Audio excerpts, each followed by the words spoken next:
Matos, antes de dar a lição, que é a coisa principal, eu queria só pequenos minutos para mostrar o ministério que o Senhor tem me dado nessa última fase da minha vida. Não sei se é a última da vida, mas é a última que eu estou vivendo, para que vocês saibam por que eu estou fazendo o que eu faço agora. Mas queria orar antes com os irmãos. Querido Pai, graças damos a Ti. Acabamos de cantar que temos em Jesus a paz real, que o mundo não pode dar. E aqueles que não conhecem a Cristo, nós podemos dizer com segurança e com tristeza: você não pode ter paz. Mas o Senhor nos deu, não por méritos nossos, mas por sua infinita graça e misericórdia, que veio ao nosso encontro. Senhor, nós damos graças a Ti porque não estamos perdidos. Nós apontamos o caminho aos perdidos, mas nós fomos achados por Ti. Nós temos um rumo, nós temos uma direção, nós temos uma pátria que está nos céus. Nós temos a expectativa do nosso coração de que muito em breve estaremos contigo, Senhor, nessa cidade cujo nome é o Senhor está lá. Expectativa gloriosa de estar contigo. Como se não fosse bastante a expectativa gloriosa de estar com todos os nossos irmãos, reunidos para sempre, desfrutando de alegria e paz, tendo apenas maravilhosos reencontros, sem nenhuma despedida. Louvamos muito ao Senhor por tudo isso, e tudo isso temos por Cristo. Damos graças a Ti, Senhor, e em Teu nome oramos. Amém. Deixa-me Paz, isso aqui tem uma armadilha. Vai sobreviver.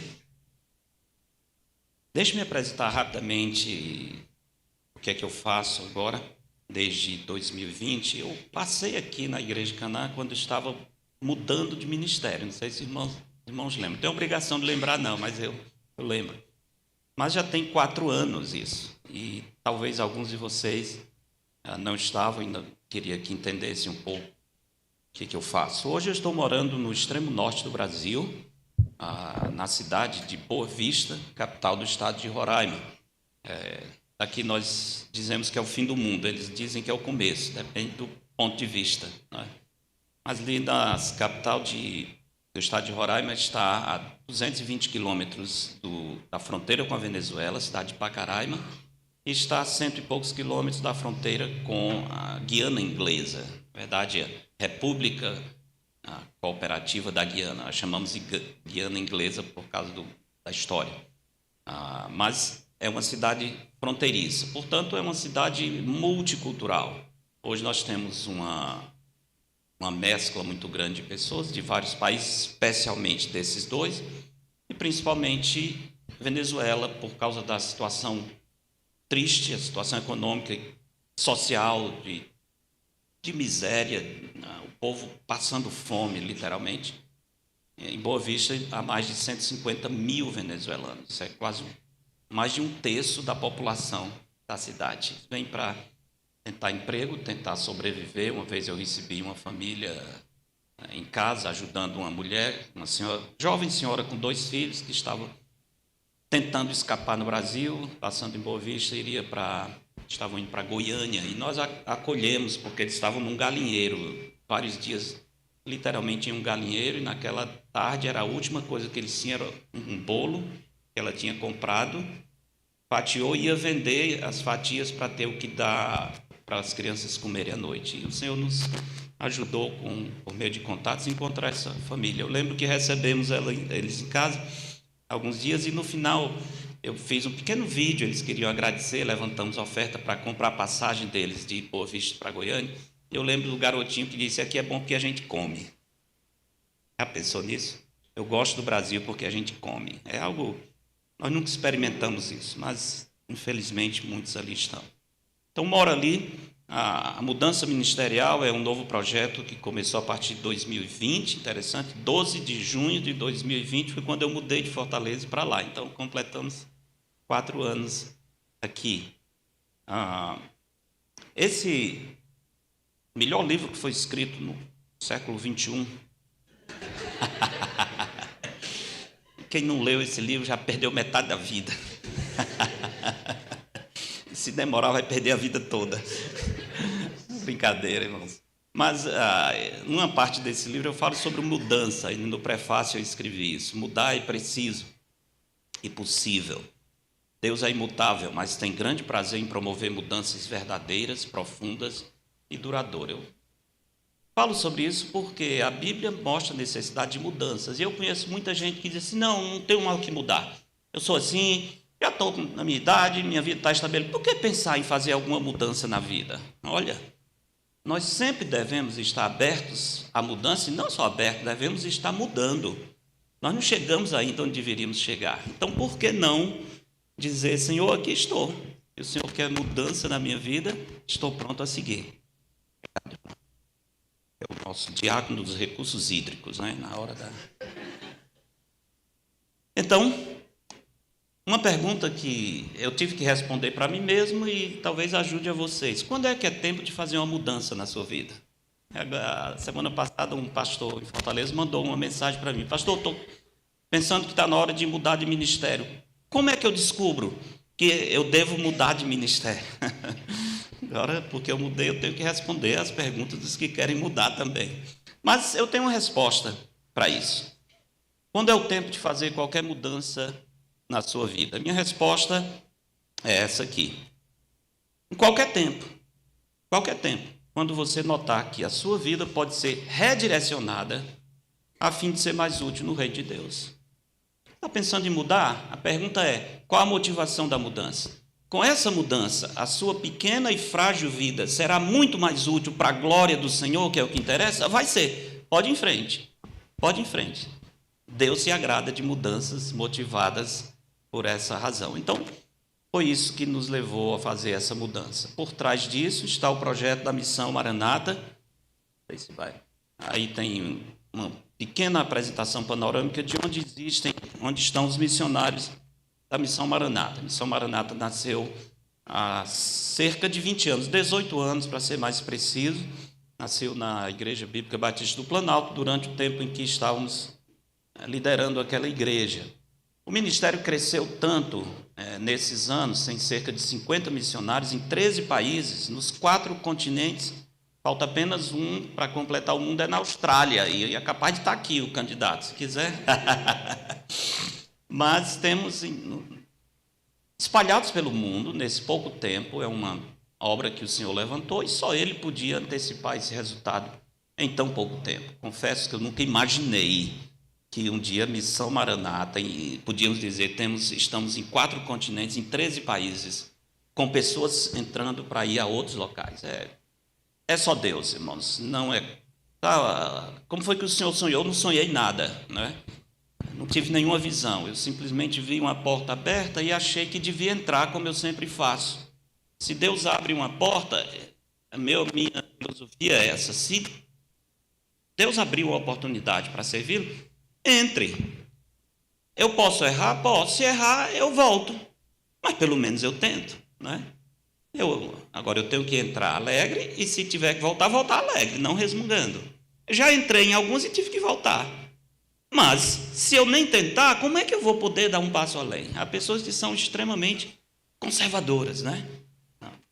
Não sei, eu gosto de testar aquilo que aparece. E pela graça de Deus, esse foi um dos testes. Passou além da conta aí, deixa só ver se aparece ainda. Puxa, foi demais aqui. Mas é a minha culpa, minha máxima culpa, como diz a reza católica.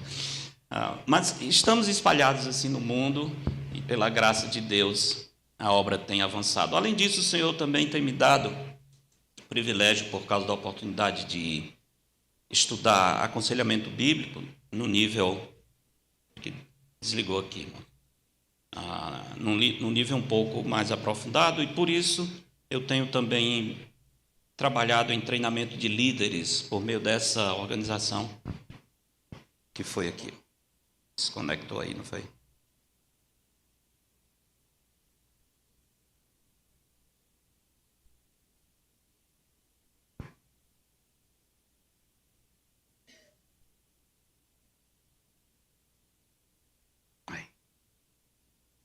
Lá você manda só a unção que ele resolve aqui, né?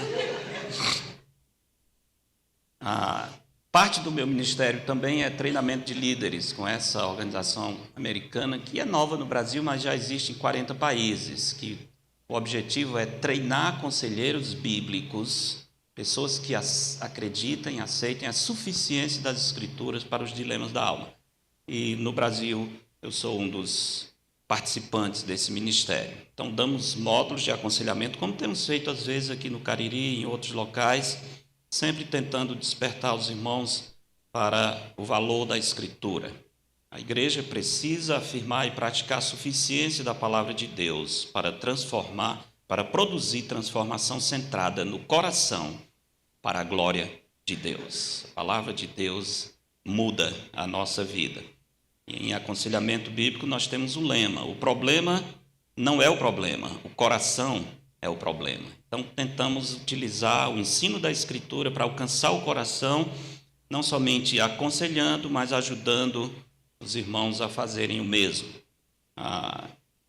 Às vezes damos esses cursos de forma online, né, inclusive aproveitando a parte do que eu tenho escrito. O Senhor me deu a graça também de participar do ministério de literatura, de escrever. De novo, quando foi que eu sonhei escrever um livro? Nunca sonhei. Mas eu comecei a preparar as minhas aulas para a escola bíblica lá na igreja que eu pastoreei. E esse é outro testemunho também. Eu detestava, literalmente, eu não estou mentindo, eu detestava escrever. Há uma coisa que eu não sei, como é que alguém escreve? Meu pavor para ir para a universidade, quando tinha que fazer a prova, como é que eu vou fazer uma redação, meu Deus? Que loucura, como é que eu... Irmãos, Deus mudou isso de um modo incrível, incrível. Então não desanime, Deus pode mudar seu coração também. E por causa da prática de escrever as minhas lições na escola bíblica, sempre dar o texto todo, depois de 2 séries eu descobri que eu tinha escrito um livro sem querer, que é o livro Desejo Dominado. Daí juntei, mandei para alguém diagramar, falei tenho a vantagem do meu cunhado ser o dono de uma editora, né? Então não podia nem recusar o pedido, olha lá, pedi a minha irmã para interceder, feito Nossa Senhora, intercede. A intercessora, coitada. Bom, e assim saiu o primeiro livro, Desejo Dominado, que vocês conhecem. Em seguida, por causa desse ministério de devocionais, a semente que eu faço, agora está parado porque o pastor Pedro aqui faz as edições e o equipamento dele teve um colapso. Estamos esperando resolver. Mas depois de fazer uma série no livro de João, da mesma forma eu pensei, bom, posso juntar e ter 120 devocionais com ênfase evangelística, porque João mostra quem é Jesus. Então, um livro bom para dar de presente a alguém que não conhece a Cristo, que não tem hábito de leitura, porque os textos são curtos, mas também para edificar a igreja. E, graças a Deus, assim nasceu o Verbo se fez carne. E, finalmente, o céu, não é? Esse é o livro do coração. Graças a Deus, está completo. Não sei se vou fazer mais algum, mas se não, eu digo como Simeão: o Senhor pode despedir o seu servo em paz. Já consegui fazer algo assim que realmente é muito precioso e que eu acho muito necessário também. É uma lacuna que havia no nosso meio. Bom, por conta disso e do meu ministério, o Senhor tem me permitido fazer algumas viagens até para a Arca de Noé. Conheci Noé, sua família, estive com eles lá. Gente boa, viu?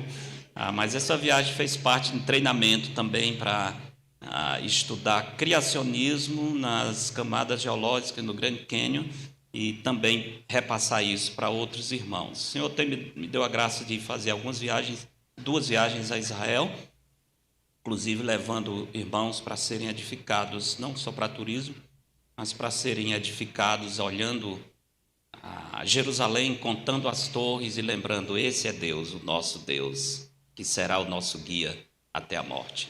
Essa é a razão por que nós admiramos Israel. Por acaso, nesse momento, vocês sabem como Israel se encontra?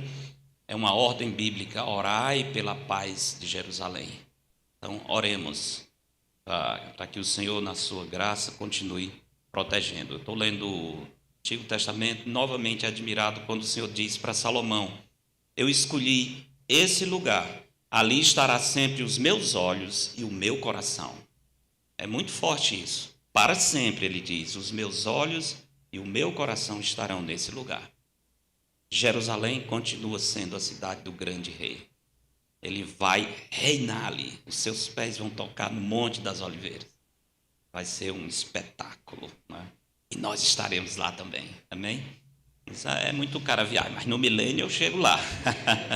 Se puder ir antes é melhor, porque você tem como comparar. Poxa, olha como mudou, antes era assim, agora... Bom, mas finalmente Deus me deu essa bênção. Aí está a minha linda, bela, encantadora, salve, salve, minha esposa, Aline.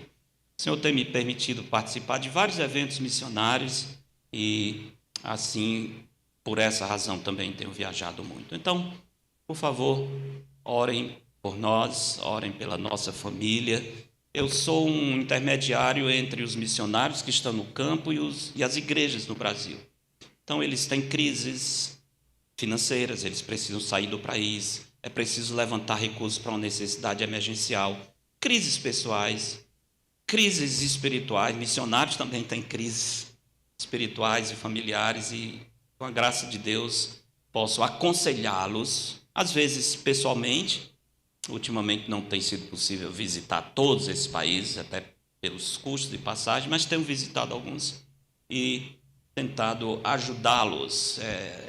É bom recrutar missionários, mas é bom lutar para que os recrutados continuem. Às vezes nós ficamos só em recrutar e vibramos quando alguém se apresenta para ir para missões, mas temos que também lutar para aqueles que estão não se percam e continuem a obra que o Senhor tem confiado a eles. Tá bem?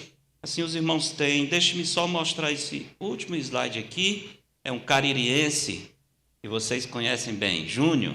Está lá em Boa Vista, tentando realizar um sonho, também eu participo disso, né? Um grande projeto missionário. Adquirir uma aeronave. Já pensou? Cearense, cabeça chata, comedor de piqui atrás de uma aeronave. Deus é grande, irmãos. Deus é grande. E se Ele quiser, Ele pode nos dar. Estamos caminhando. Essa aeronave pertence à missão ABWE. Pastor Alan Yoder, que era o piloto missionário lá no norte de São Paulo de Olivença, ele retornou, o avião está parado, e nós estamos tentando adquirir para que o Júnior, caririense aqui, faça o projeto de aviação missionária na região norte, que há uma grande necessidade ainda. Então, orem por ele, se quiserem voar nas asas compartilhadas, façam isso. Ok, deixe-me então, vou tentar trazer a nossa lição hoje também aqui, como uma lição mesmo, tá? Com PowerPoint. E vou apresentar para os irmãos o conteúdo do capítulo 12 do livro, que o título é A Nossa Identidade no Céu. Quem nós seremos no céu? Como estão aqueles que já estão no céu? São as mesmas pessoas? Têm os mesmos nomes? Se lembram de quem foram? Conhecem os que chegam? Se atualizam com as notícias? Tudo isso é sim a resposta. Todas as respostas são sim. Vamos responder todas, mas gostaria de pensar nesse tópico aí, que é parte do livro, a nossa identidade no céu. O apóstolo Paulo escreveu aos Tessalonicenses, dizendo: não queremos, porém, irmãos, que sejais ignorantes com respeito aos que dormem, para não vos entristecerdes como os demais, que não têm esperança. Os que dormem, naturalmente, os que haviam morrido, né? Os irmãos da igreja de Tessalônica. E Paulo está dizendo: vocês não podem ser ignorantes, porque se vocês não tiverem a informação certa acerca dos que estão com Cristo, vocês vão se entristecer como os que não têm esperança. Mas não faz sentido, porque nós temos esperança.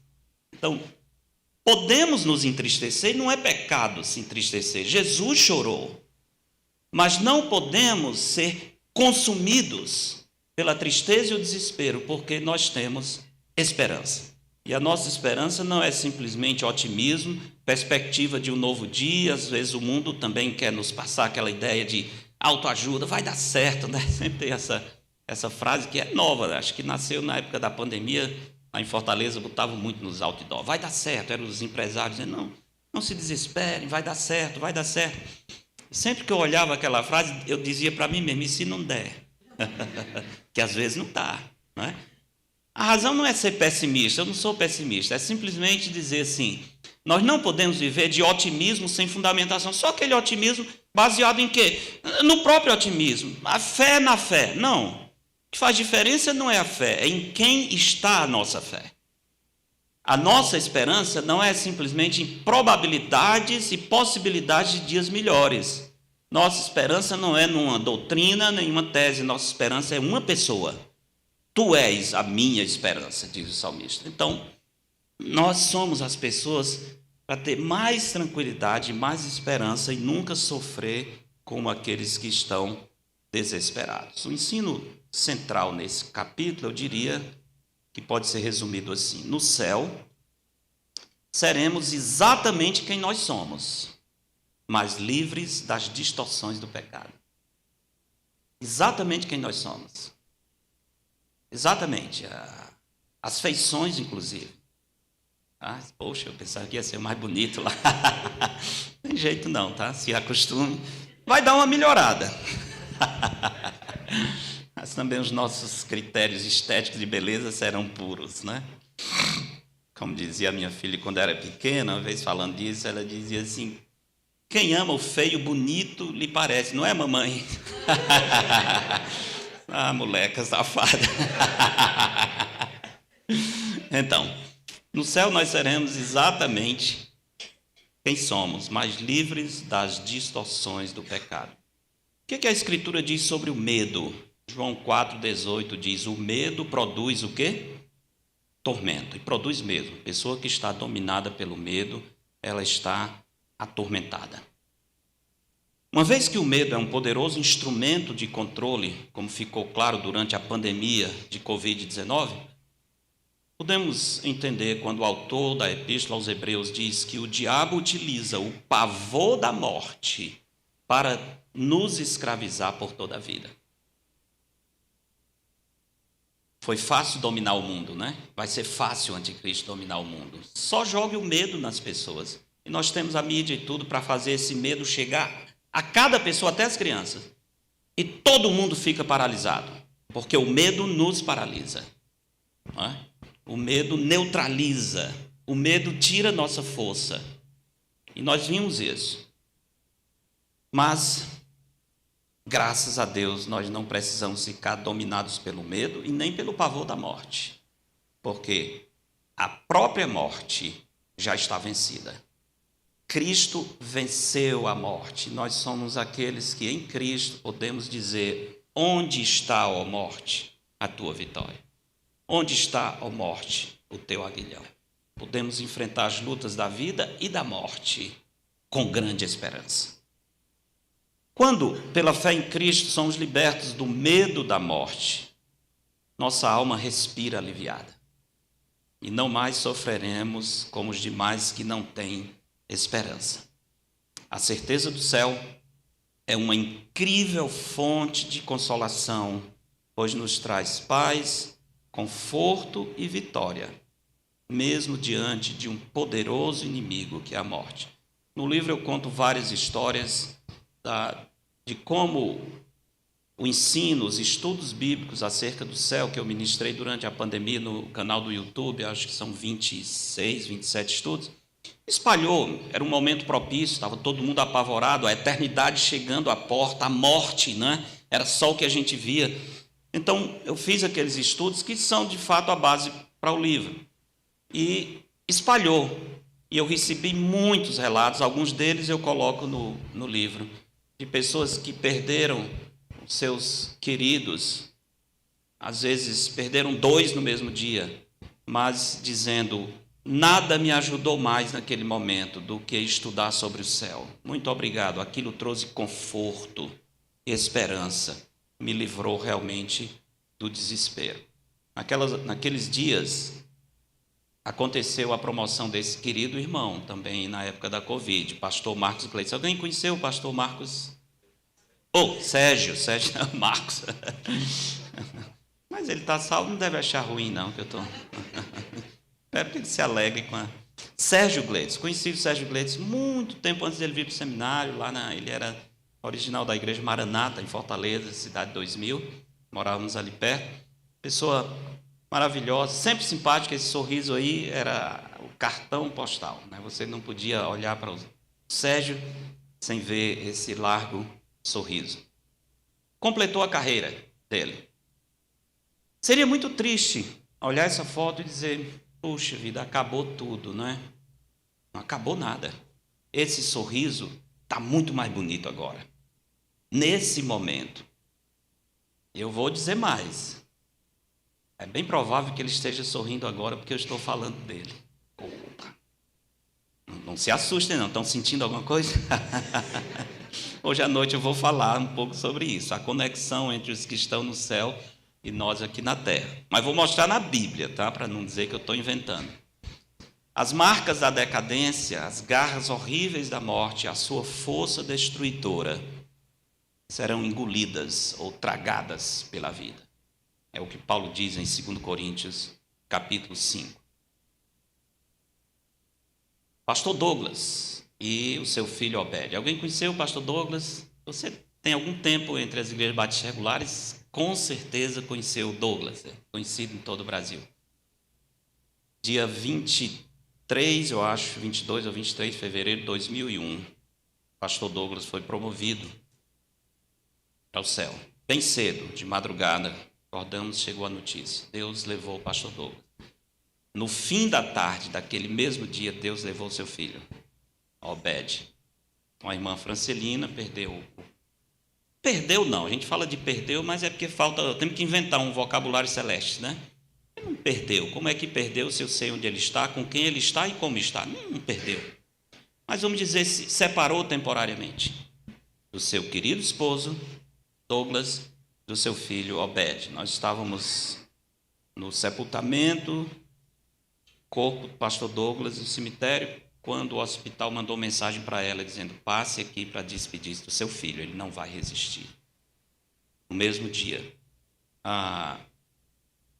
ela foi uma das pessoas que me disse, quando eu fui visitá-la, indiquei os estudos do céu, e ela me disse, o mesmo estudo eu escutei 3, 4 vezes, eu deixava rodando, porque aquilo era o que me dava paz, naquele momento, a certeza, a alegria do céu. A pessoa que pela fé em Cristo já passou da morte para a vida, nessa condição está eternamente livre das amarras da morte. Com esse mesmo sorriso alegre, esse coração feliz que sempre marcou esses irmãos. Sabemos disso porque a Bíblia ensina que mesmo passando pela morte, o salvo não sofrerá danos na sua identidade, nas suas emoções e nos seus desejos. Aquilo que somos, continuaremos sendo, só que sem as distorções do pecado. Essa é a parte maravilhosa. Nós seremos finalmente quem nós nunca fomos e deveríamos ser, se o pecado não tivesse entrado na nossa história. Então o Senhor vai tirar esse elemento de corrupção e nós seremos exatamente quem o Senhor gostaria que fôssemos. Então, pensando na identidade dos salvos no céu, algumas bases bíblicas acerca disso. Por causa da certeza da ressurreição e da redenção e renovação do próprio universo, cremos que nunca deixaremos de ser quem somos. Paulo diz que toda a criação aguarda ansiosa pela revelação dos filhos de Deus. Revelação, me parece que por trás da ideia está dizendo, o mundo ainda não viu exatamente quem são esses filhos de Deus sem pecado. Eles serão revelados. E isso a criação ansiosamente espera, porque finalmente nós nos mostraremos exatamente como deveríamos ser. Se os filhos de Deus assumirem novas personalidades, não poderão participar significativamente da revelação futura. Não é? Alguns dizem, não, no céu esquece tudo, começa tudo. É um reset, né? Usando a palavra tecnologia, aperta o botão, zerou. Absolutamente. Não é assim de jeito nenhum. De jeito nenhum. é uma continuidade em vários aspectos. Em vários aspectos. E a identidade é uma delas. Vamos para o que importa, que são as bases bíblicas, onde a palavra de Deus nos mostra que a nossa identidade continua. E tenho várias referências, por exemplo, Jó 19, 25 e 26, onde Jó diz: eu sei que o meu Redentor vive, por fim esse meu corpo se levantará e eu na minha carne verei a Deus. Quem é que vai ver? É o próprio Jó, não é outra pessoa. Diz: eu mesmo, eu vou passar pela porta da morte, mas eu estarei do outro lado, não é outra pessoa, e eu verei a Deus. Essa contemplação abençoada do Senhor após a morte. Em Lucas 24, 39, o corpo de Jesus se apresenta com as marcas da crucificação. Isso é uma coisa muito interessante. A identidade de Jesus não mudou, inclusive marcas que ele ganhou na cruz. É interessante, era exatamente a mesma pessoa. Agora, talvez você vai dizer assim, mas os discípulos no caminho de Emaú não conheceram a Jesus. Maria, chorando lá na porta do túmulo, pensou que era o jardineiro. A grande questão é que a tristeza, e no caso dos discípulos, a incredulidade impedia que eles enxergassem quem estava do lado deles. E Jesus diz: nécios e tardos de coração. A nossa dureza de coração fecha os nossos olhos para ver a realidade. O Senhor nos mostra, mas por causa da dureza de coração nós não percebemos. Eu acho que foi exatamente isso que aconteceu ali. Eles estavam tão tristes e tão certos de que Jesus não ia ressuscitar, eles nem cogitavam a possibilidade de que aquele viajante era Cristo, né? E Jesus andou, e é curioso que Jesus fez uma exposição de tudo que constava na lei e nos profetas acerca dele. E nem assim aqueles dois perceberam. Depois eles dizem assim: como não ardia o nosso coração? Como é que nós estávamos tão insensíveis? Então era essa insensibilidade e essa dureza de coração que impediu que eles reconhecessem Jesus. Não é que Jesus fosse outra pessoa completamente diferente. Absolutamente. Mas o texto diz que no partir do pão... Estou falando muito alto, é? Não, né? E olha que eu nem ainda entrei no poder, quando eu der os gritos do poder. Aí vocês vão ver o que é bom para tosse. Eu não vou gritar, não. No partir do pão, e é interessante aquilo, alguns acham que talvez era uma celebração da ceia, era uma forma de representar aquele simbolismo da nova aliança que nós fazemos. Ao partir o pão, eles abriram os olhos, mas o Senhor desapareceu imediatamente. E pelo texto, quase imediatamente, ele aparece em Jerusalém, numa sala em que os discípulos estão trancados, e Jesus aparece no meio da sala. Um fantasma? Eles pensaram, não foi? Sabe que os discípulos acreditavam em fantasma, em visagem. Acreditavam, sim. Vocês não acreditam, não? Puxar o lençol hoje à noite, vocês vão acreditar. Nós não somos materialistas. Claro, nós estamos assustados achando que... Mas nós não vivemos em um mundo material achando que não há forças espirituais que, inclusive, afetam o mundo material e criam efeitos que não há explicação da nossa perspectiva. Existem dimensões aqui da nossa realidade que os nossos olhos e ouvidos não captam, mas isso não quer dizer que não existem. Os anjos do Senhor acampam-se ao redor dos que o temem. Estão presentes. Paulo diz aos Coríntios que as mulheres deviam usar o véu por causa dos anjos, ou seja, os anjos estavam presentes no culto.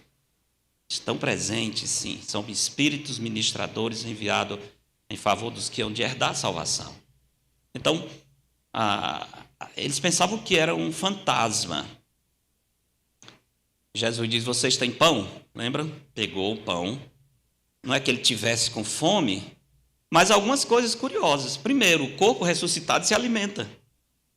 O corpo ressuscitado se alimenta. Oh, coisa boa, né? Pensei que no céu ia só fazer um jejum eterno. E outra coisa, Jesus queria mostrar, e ele disse, toque aqui em mim, e comeu o pão para mostrar que o pão não ficou no espaço, ele realmente desceu para um corpo. E depois chamou Tomé para tocar nas cicatrizes, né?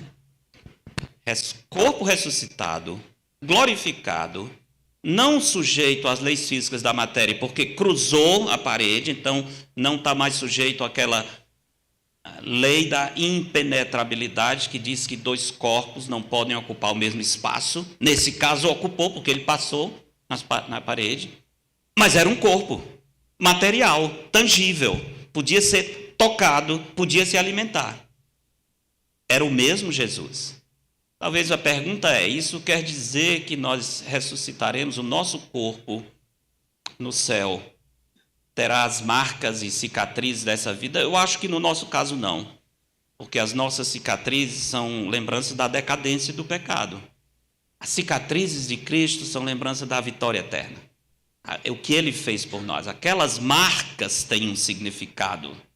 Por essas marcas, nós estamos salvos eternamente. Então, mas fica claro que era o mesmo corpo, trazendo a mesma identidade, inclusive características físicas. Se não formos nós mesmos na eternidade, as doutrinas do julgamento e da recompensa perdem o sentido. Concordam? Claro. Cristo disse que nós iremos dar conta de toda palavra frívola. Paulo fala que nós iremos passar perante o tribunal de Cristo. A Bíblia fala dos galardões, das recompensas. A Bíblia fala daqueles que serão recebidos como servos bons e fiéis, recebidos pelo Senhor com alegria. Agora, imagina alguém sendo recebido pelo Senhor nas portas do céu e o Senhor dizendo, muito bem, foste fiel no pouco. Eu pensei assim, o Senhor está falando de quê? Você, não, mas eu não sei onde é que eu estou, quem sou eu? Não teria o menor sentido. Não é isso que a Bíblia ensina, nós é que criamos essas ideias. Claro que as memórias têm que seguir. Ou do contrário, qual sentido vai ter a recompensa? Ou a repreensão? Essas doutrinas perderiam completamente o seu sentido. Se não tivermos nossa identidade, também não poderemos, na vida por vir, ser responsáveis pelo que fizemos nesta vida. A nova pessoa, entre aspas, que estaria sendo julgada por seus pecados, poderia dizer ao justo juiz, não sei de que o Senhor está falando, não fui eu que cometi tais transgressões. Não estou lembrando de nada, né? Perdi. Então não podemos, não faz sentido, nem a Bíblia ensina que vamos perder a memória. Outro evento bíblico, Mateus 26, 29, na última ceia Jesus disse, e digo-vos que desta hora em diante não beberei deste fruto da videira, até aquele dia em que hei de beber novo convosco, as mesmas pessoas. Olha, vocês estão aqui, vão passar pela morte, mas nós vamos participar desse banquete, vamos beber esse novo vinho no céu. Não são outras pessoas, somos nós. Só faz sentido se a identidade seguir além da morte. Quem vai participar desse banquete é o mesmo Jesus e os mesmos discípulos. Uma pergunta. Como fica Apocalipse 2,17? Apocalipse 2,17. O que é que diz lá? Essa é uma pergunta. Eu creio que a Bíblia ensina que os nossos nomes não mudarão. Não, mas Apocalipse diz que vai mudar de nome. Será? Apocalipse 2,17. Quem tem ouvidos para ouvir, ouça. É a carta à igreja de Pérgamo. Que diz o Espírito. Ao vencedor, darei do maná escondido. Também lhe darei uma pedrinha branca, e sobre essa pedrinha um novo nome escrito. Não está dizendo que é um meu novo nome. Vai ter um novo nome. Mas de quem é esse nome? Não está falando de uma mudança de identidade de quem recebe a pedrinha. Se a identidade permanece, necessariamente o nome tem que permanecer. O nosso nome está ligado à nossa identidade, né? Tanto que a gente diz assim, olha, eu tenho que defender o meu nome. Usamos nome no significado da própria pessoa. Não tomarás o nome do Senhor teu Deus em vão. Por quê? Porque o nome significa o próprio Deus. Então, na verdade, não é a mudança de nome. O novo nome citado nesse versículo não é um nome que será consignado ao vencedor. De fato, esse é o nome de Cristo, ou um nome que traz nova revelação quanto à natureza do Senhor. Apocalipse 19, 12 diz que ele tem um nome escrito que só ele sabe. Em Apocalipse 3,12, lemos sobre o nome do próprio Deus sendo gravado nos salvos. Será escrito sobre eles o nome do próprio Deus. Assim podemos dizer que a pedrinha branca são os próprios vencedores, isto é, todos os salvos em Cristo. E esse novo nome, o nome de Cristo, que vai revelar um aspecto talvez singular, ou muito mais preciso, de quem é Jesus. Deus é o mesmo para todos nós, mas aspectos da natureza de Deus falam mais alto para nós dependendo da nossa história, não é não? Certas coisas do ser de Deus, nós admiramos o Senhor muito, mas alguns dizem, eu admiro a graça do Senhor, porque eu sei quem eu era, eu sei que eu não tinha o menor interesse em Cristo, eu sei que eu era um blasfemo, como Paulo diz, e o Senhor me salvou. Então essa graça do Senhor é a parte no caráter de Deus que mais me encanta. Outros dizem, é o poder de Deus, porque o Senhor fez algo por mim no momento em que ninguém podia fazer. E eu fico sempre encantado a lembrar do poder de Deus. Conheci uma senhora que ela dizia que a parte do ser de Deus que encantava era o amor, porque ela tinha tido uma vida muito sofrida na infância, abandonada pela família, casou, um casamento muito difícil, sempre uma vida muito sofrida. E um dia ouviu que Deus ama tanto que deu o seu filho, que Deus é um pai de amor. Então essa ideia da paternidade amorosa para aquela irmã sempre foi uma coisa muito especial. Então, pode ser que esse novo nome de Cristo seja a expressão do caráter de Cristo que talvez seja mais precioso para você. De um modo que é verdade para outros, mas não tem o mesmo peso que tem para você. Aqui eu estou dizendo pode ser porque o texto não diz isso, mas é uma implicação que podemos tirar.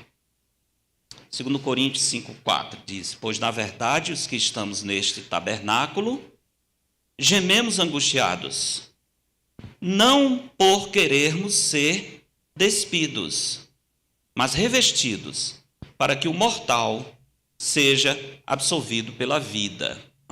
Pastor, a hora você me avisa aí, viu? Quando tiver faltando 5 minutos, me avisa que eu vou falar mais meia hora. Não, eu vou obedecer. Não temos tempo de tratar desse texto, mas eu vou deixar aí o desafio para vocês. E se não deu tempo, então compre o livro, que aí você vai tem que fazer o meu comercial, né? De qualquer maneira. Aliás, se você não comprou o livro, você vai ter que pagar o capítulo 12, que eu estou lendo para você. Brincando, irmãos. Mas olha, nesse capítulo, Paulo diz assim, nós que estamos nesse tabernáculo, gememos. O que é o tabernáculo? É o corpo, exatamente, que está se desfazendo. E é interessante que ele usa a palavra tabernáculo ou barraca. Quem está numa barraca não está na habitação definitiva. Sabia disso, né? Então aquela barraca vai ser desmontada, porque nós vamos deixar a barraca e vamos para um edifício. A nossa casa maravilhosa, que o arquiteto é o Senhor. Então, por enquanto, cuide da sua barraca, mas não faça dela o objetivo da sua vida, tá? É triste hoje, as pessoas cuidam tanto desse tabernáculo que perece e não gastam um minuto cuidando da alma que não perece. Se preocupa tanto com essa vida e não pensa na eternidade, a verdadeira vida que está por vir. Paulo diz, esse tabernáculo vai se desfazer enquanto estamos nele, nós gememos angustiados, não porque queremos ser despidos, mas revestidos. O que é a ideia de ser despido ou revestido? Pelo contexto é óbvio, deixar o corpo. Vamos imaginar, ser um espírito sem corpo. Paulo diz, não é nossa angústia não é porque nós queremos que a alma se desapegue ou se solte do corpo, como os gregos, né? O corpo é mau, a matéria é má, do gnosticismo. Então, o alvo é que o espírito bom se livre. Nada disso.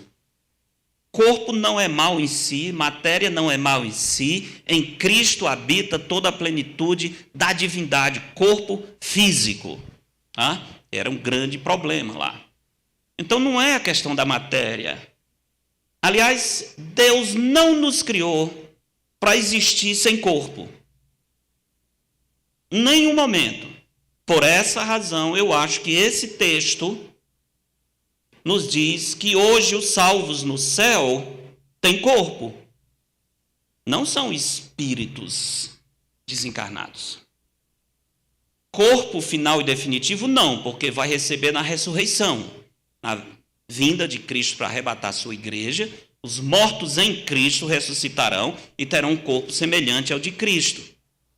Então, eu não sei responder todas as perguntas. Alguém perguntou, e o que vai ser desse corpo temporário? Não sei, não tenho a menor ideia, e não vou dizer o que eu não sei, né? Eu só sei que nada sei. Mas eu posso tirar essa implicação, e não só sou eu não, tem gente boa, muito melhor do que eu, e muito que pensa assim também. Não estou falando aqui só por minha própria cabeça. Por causa da essência do ser humano, que é essa unidade material e imaterial, que Deus criou para ser assim, e faltando um dos dois, a identidade se perde. No momento em que nós partimos para estar com Cristo, mesmo antes do novo corpo, o Senhor nos dará um corpo adequado para esse tempo na Nova Jerusalém, no céu, na presença de Cristo agora. O mortal será absorvido pela vida, o corpo não será destruído, ele vai ser revestido com a glória do Senhor. Rapidamente, para falar de absorção da morte, aqui não vou me demorar, mas na página 19 eu falo um pouco, página 79 eu falo sobre isso. Quando Paulo diz que o mortal será absorvido. Algumas traduções dizem será engolido. É uma boa tradução. O mortal será engolido pela morte. Então, lembre disso. Quando você vir o corpo de um salvo, não pense que a morte engoliu a vida. É o contrário. Ali, a vida está engolindo a morte. A morte perdeu definitivamente. A vida está engolindo a morte. Eu gosto de ver essa. E esse é o verbo que Paulo utiliza. A vida devorando a morte. Esse verbo vai aparecer na Septuaginta, que é a versão grega do Antigo Testamento, em alguns textos que nos ajudam a compreender melhor a ideia. Por exemplo, Gênesis 41, sonhos de Faraó. Faraó teve 2 sonhos, não foi? Das espigas gordas e depois as magras. E o que as magras faziam? Engolia. Depois as vacas gordas e depois as vacas magras, que vinha engolia miserável de uma fome desgraçada, que ela engolia e ficava da mesma aparência, né? Elas engoliam e não mudava nada. Esse na fome. Ai, ai. Mas a ideia desse de engolir é o mesmo verbo que Paulo utiliza ali. Em Êxodo 7:12, quando solta o bastão, Moisés e Arão soltam o bastão diante dos magos de Faraó, Faraó chama os feiticeiros, não, grande coisa, faça aí também. Eles pegaram o bastão, soltaram e transformou em cobra, não foi? Mas teve um detalhe, o que foi? Aquela cobra que veio do bastão de Arão engoliu as dos magos. O Senhor dizendo a Faraó, você pode imitar, mas o poder é meu. Não é?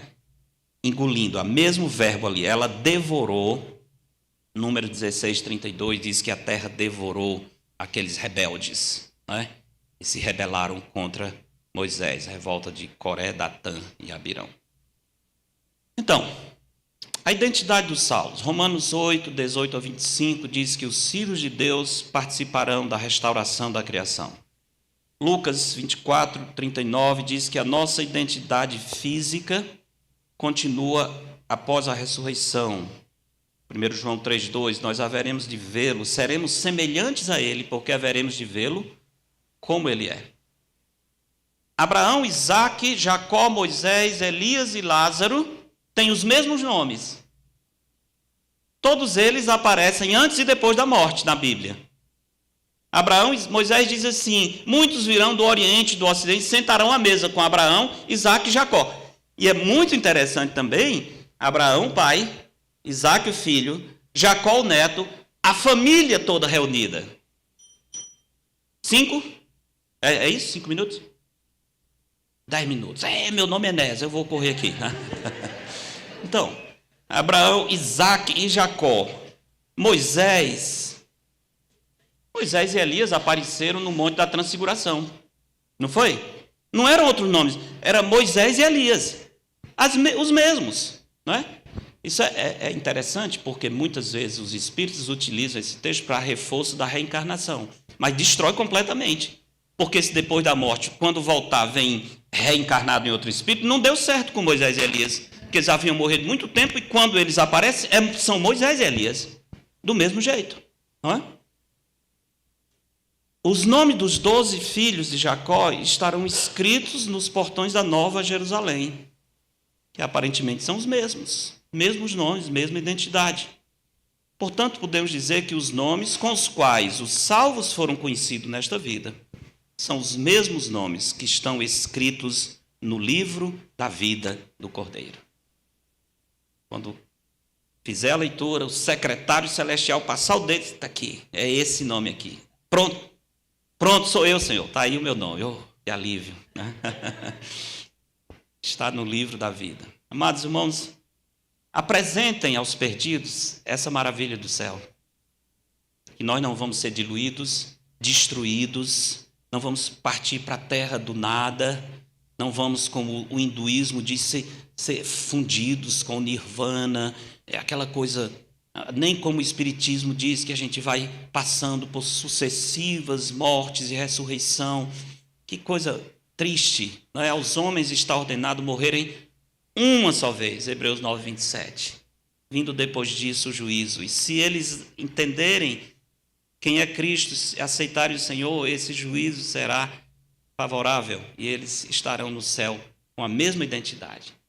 Quando fala de Abraão, de Isaque, de Moisés, diz assim: eles morreram e foram reunidos ao seu povo. Não é bonita a expressão, não é? Reunidos ao seu povo. Ora, se reunido ao seu povo é porque ele chegou lá com a mesma identidade e encontrou o seu povo. Do contrário, não faria o menor sentido eles ser reunidos ao seu povo. Não é? Então, temos essa verdade bíblica maravilhosa e consoladora. Nós mesmos. Isso é muito bom porque quando chegarmos no céu e lembrarmos, e vamos lembrar de quem nós fomos, o que vivemos, o que pensamos, o que desejamos, tanta coisa horrível.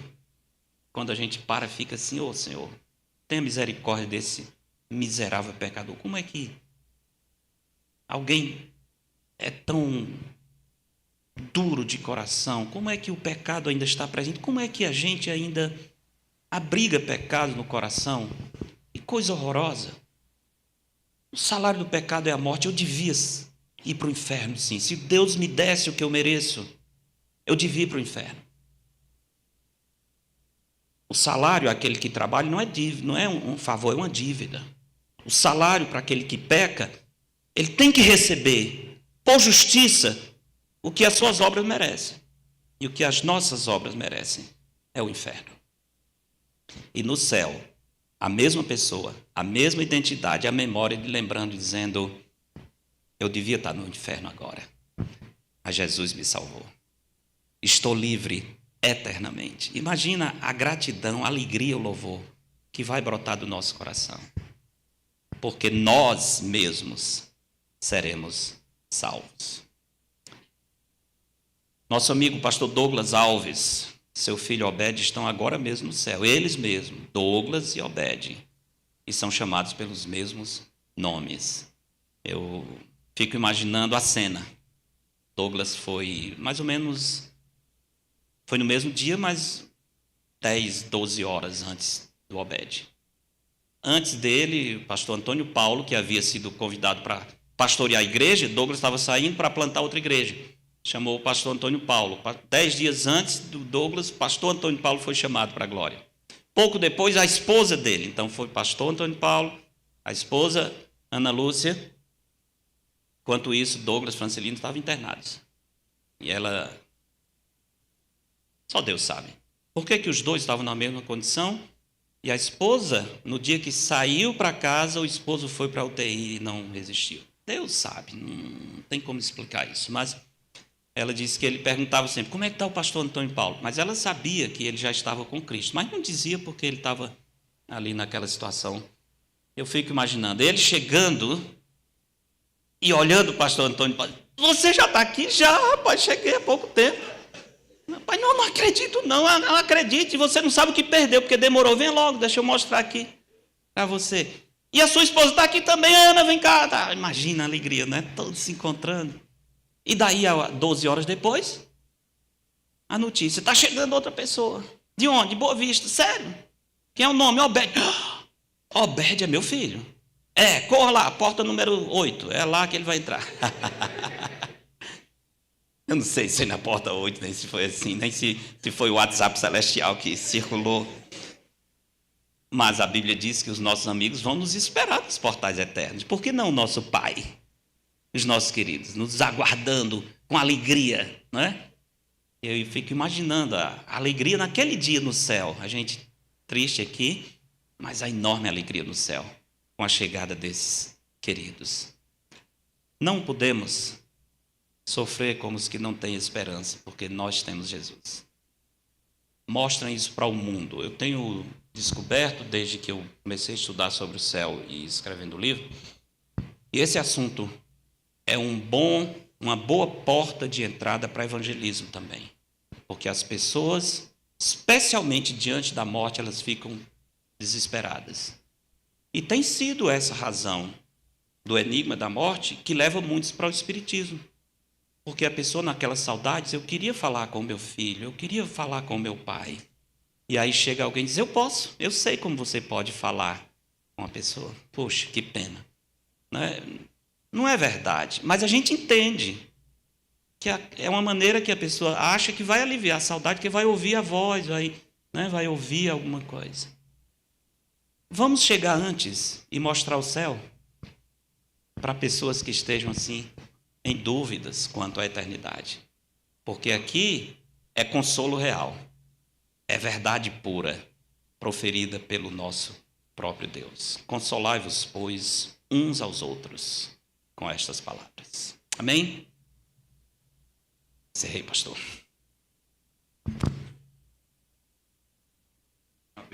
Ok, pode ser.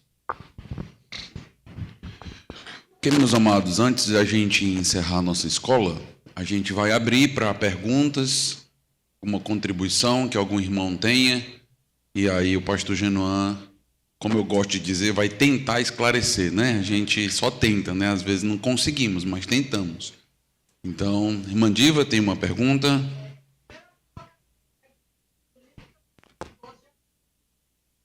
Não vai ler mais, né?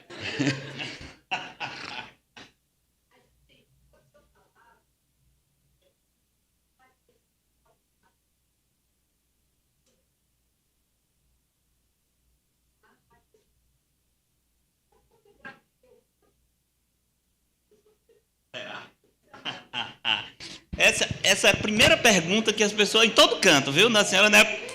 Porque, de fato, faz sentido. Se eu vou lembrar, e se eu lembrar dos meus queridos que não estão no céu? Só tem 2 lugares, então, óbvio, se ele não está aqui, está no inferno. E se eu sei o que é o inferno, poxa. Mas a Bíblia diz que no céu não há tristeza, não há sofrimento. Como é que eu vou manter a memória e não sofrimento? As nossas emoções dependem dos nossos pensamentos e valores. Nós sentimos conforme o que nós pensamos e cremos. Emoção é reflexo do coração. No céu, nós pensaremos exatamente como Jesus. Então, a maneira de nós olharmos a realidade, a justiça de Deus, o amor de Deus pelo pecador, a rebeldia do pecador que resistiu a esse amor dado na cruz. Nós teremos a mente de Cristo num sentido bem completo. Então, embora possamos com certeza saber que alguns não estão, nós vamos entender que Deus fez tudo e nós amaremos a justiça e o ser de Deus mais do que pai, mãe, mulher, filhos. Então, não sofreremos a tristeza, porque o nosso pensamento será bem diferente, muito mais exato em relação ao que Cristo é e o que Deus fez. Quer um desconto ainda? Tem que pagar mais, porque eu apresentei, foi o próprio autor, então...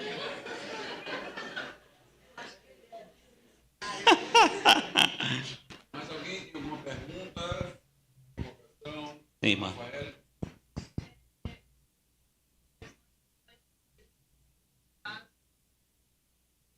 Isso.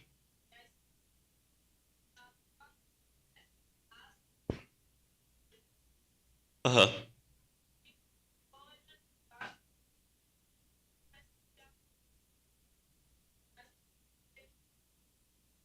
Com certeza. O texto diz que ele morreu e foi levado para o inferno. Foi para o inferno.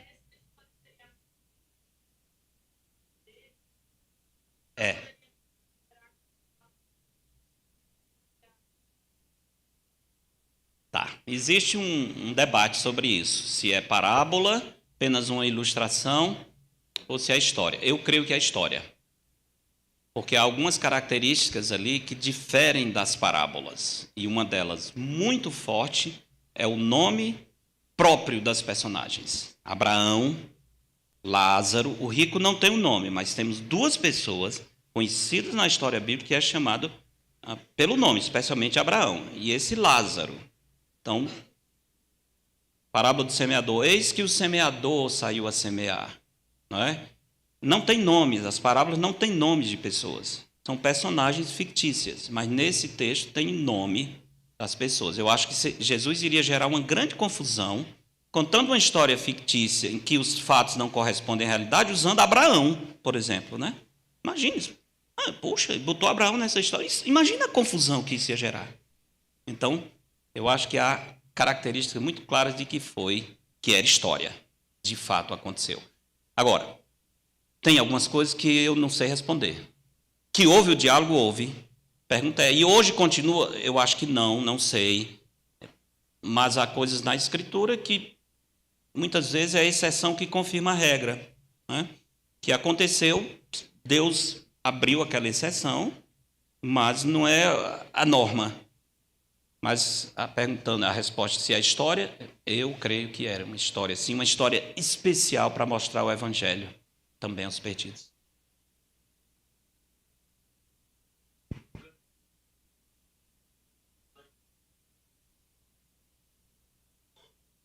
Isso.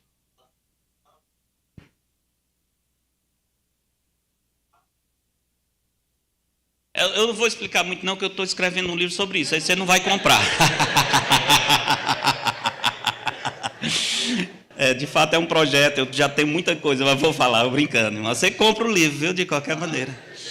Satanás se apresentando diante de Deus, não é isso? Paulo fala dos lugares celestiais. Satanás não vai à Nova Jerusalém. Satanás não vai ao endereço de Deus. Né? Deus está em todo lugar, mas ele tem um endereço. Tem uma cidade, tem um CEP. E essa cidade é a Nova Jerusalém. Lá é a casa de Deus, vamos dizer. Satanás não vai lá, porque lá não entra pecado, o pai da mentira com certeza não vai lá. Mas ele se encontra com o Senhor. Onde? Num ambiente que Paulo chama os lugares celestiais. Né? Onde realmente acontece a luta com os principados e potestades. Naquele lugar em que Daniel, capítulo 10, tem uma cena curiosa. Daniel está orando, lembra disso? E o anjo vem para trazer a resposta e ele diz para Daniel, olha, desde que você começou a orar, a sua oração foi ouvida. E eu vim trazer a resposta, mas o príncipe dos reis da Pérsia me impediram por 21 dias. Era um homem? Não, porque um homem não ia lutar com um anjo. Foi um ser espiritual que entrou em luta com o anjo do Senhor para impedir que ele chegasse. E aí ele diz, mas eu chamei Miguel, arcanjo Miguel, que na Bíblia parece ser aquele que cuida especialmente de Israel, que é o vosso príncipe, e eu pude então vencer. Então temos ali outra situação no mundo espiritual, nessas regiões celestes, em que forças espirituais do mal se encontram com os anjos de Deus, ou com o próprio Deus.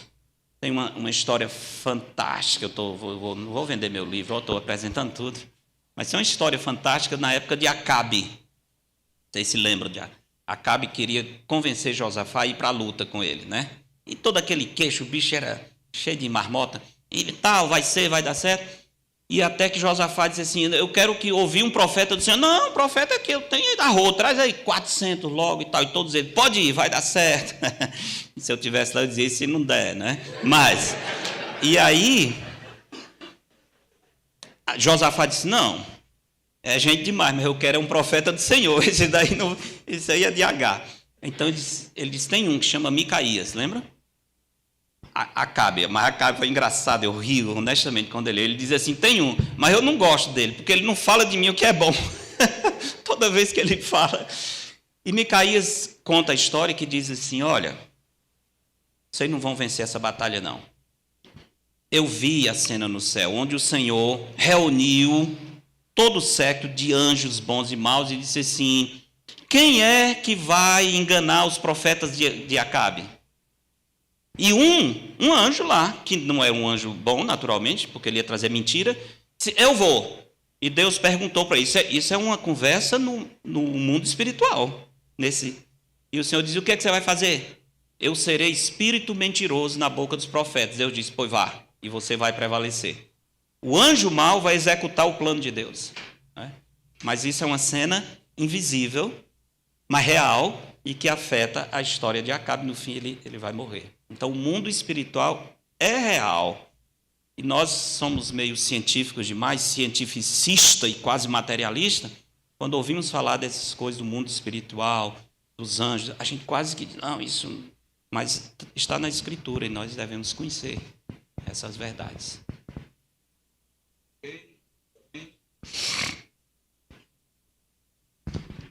Obrigado. Ok, tema bem desafiador, uma reflexão boa. Bom pensar sobre isso e meditar, né, sobre tudo que foi falado. Traz conforto, traz consolo aos nossos corações. Acredito, inclusive, que alguns irmãos da igreja precisam deste consolo, deste conforto que tem sido trazido. E você sempre vai ouvindo as pregações, como tem sido instruído, comparando com as verdades bíblicas, comparando com aquilo que você vê escrito na Bíblia, e então sendo um bom bereano nesse sentido, analisando e percebendo. Então, nós vamos fazer uma oração, encerrando esse momento, gratos ao nosso Deus. Hoje à noite, às 18 horas, vamos estar novamente reunidos, teremos o nosso último momento da conferência, e nós vamos dar prosseguimento, logo após a oração, ao nosso almoço missionário. Então, estaremos aqui, como já tem sido avisado. Então, todas as programações de refeição da igreja, acredito que aí, durante todo esse ano, nenhum irmão tem feito nenhuma contribuição. Tem sido tudo feito pela igreja e disponibilizado para todos. Essa é uma programação um pouco diferente. Nós fazemos um pagamento para a gente abençoar a obra missionária. Como tem sido dito, e alguns já têm me procurado, então não fique preocupado se você, por alguma razão, não tem como pagar esse valor. Nós queremos que você participe. Nós queremos que você participe da comunhão. Sua presença é mais importante do que o seu dinheiro. Amém? Então, nós queremos que você participe e esteja com a gente aqui nesse momento. Se você que tem condição, então você faz o pagamento. Inclusive, querendo fazer alguma oferta, pode fazer, tudo voltado para a obra missionária, tá bom? Então vamos orar. Deus amado, Deus Todo-Poderoso, queremos te agradecer por esse tempo, obrigado pelas reflexões que temos tido desde a sexta-feira. O Senhor tem usado o teu servo. O Senhor trouxe pastor Genuan de longe, lá de Roraima, para estar aqui conosco. Queremos agradecer ao Senhor pela saúde dele, pela disposição que ele tem tido de abençoar o teu reino. Não é fácil e nem simples fazer essas viagens, muito desgastante, eu tenho experiência própria disso, mas o Senhor tem dado a ele essa alegria e de usá-lo nas mais diversas igrejas, eventos, para abençoar o teu povo. Queremos te agradecer por ele chegar até aqui, estar conosco e contribuir com o nosso conhecimento, nos fazer pensar, nos fazer refletir a respeito de um tema tão rico e necessário. Obrigado a Deus por seu ministério de publicações.